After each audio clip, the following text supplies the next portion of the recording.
Bueno, del 17 de octubre lo que se puede decir es que es la irrupción de la clase obrera, nueva, joven, criolla, en el escenario político nacional.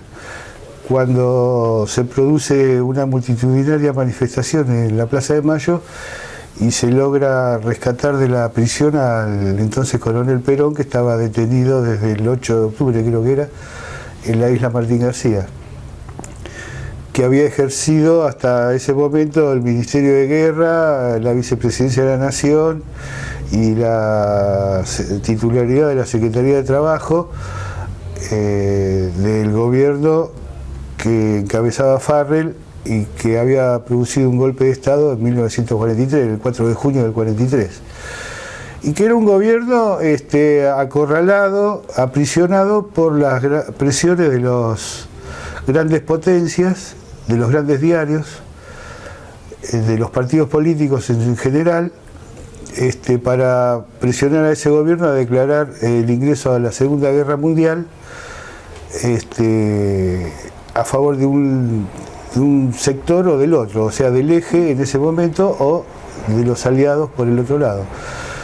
Mientras tanto, la Argentina había iniciado, producto de la guerra, un proceso de industrialización que era una Argentina totalmente diferente a la actual, ¿no? En ese momento, producto de la Segunda Guerra Mundial, la Argentina era acreedora del mundo, no le debíamos un peso a nadie, todo el mundo nos debía plata a nosotros, incluso Inglaterra, que nunca nos pagó esa deuda externa, y nos pagó en parte con los famosos ferrocarriles que adquirió Perón en el año 48, ya siendo presidente de la Nación. Bueno, en esa Argentina surge silenciosamente una clase obrera, joven, nueva, que eran la gente de provincias, del interior del país, que había abandonado lentamente su pasado agrícola, digamos, como peones de estancia en el interior, y que en un proceso que hoy es un poco difícil de entender, había abandonado la alpargata por el zapato, la alpargata con la que se movilizaba en los campos y en las sierras del interior del país, y se incorporaba a la civilización siendo obrero de fábrica. Las fábricas que se habían abierto en los alrededores del Gran Buenos Aires, en medio de un proceso de industrialización inédito para el país. Ese proceso de industrialización había creado una clase obrera sin tradición. La tradición que existía en la clase obrera era el movimiento anarquista de principios del siglo XX, que más que nada era dirigido y conducido por trabajadores de origen extranjero, alemanes, italianos, españoles, que llevaban adelante sus ideales anarquistas en el movimiento obrero, que habían producido grandes huelgas y manifestaciones en favor de grandes conquistas sociales, por ejemplo las 8 horas laborales, que hoy en día es difícil de entender, pero en ese momento se trabajaba 15, 16 horas por día por sueldos muy magros. Bueno, toda esa trayectoria de esa clase obrera nueva y joven había sido de alguna manera conducida por el coronel Perón desde la Secretaría de Trabajo y Previsión, silenciosamente, en forma un tanto,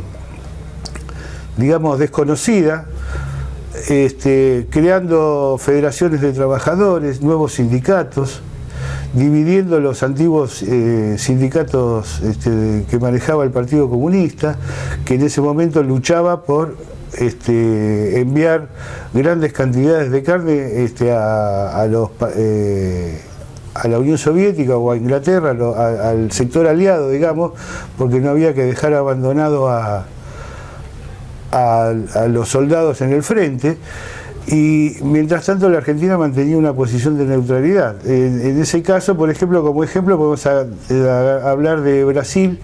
que sí rompió su neutralidad y mandó un contingente de soldados brasileños al frente, que tuvieron creo que 3.000 muertos. O sea que la Segunda Guerra Mundial también se bañó con sangre latinoamericana, ¿no? No así el caso argentino, que el gobierno del 4 de junio del 43 mantuvo férreo su neutralidad hasta último momento. Bueno, todo eso había producido un odio hacia ese coronel que terminó encarcelado y digamos de la nada surge un día, ese 17 de octubre, una clase obrera que se moviliza en pos del coronel y lo rescata de la cárcel, ¿no? Y a partir de ahí se da el proceso de elecciones que termina el año siguiente, el 24 de febrero del 46, con el triunfo del peronismo. O sea, en la actualidad el peronismo lo toma al 17 de octubre como el nacimiento de su movimiento, ¿no?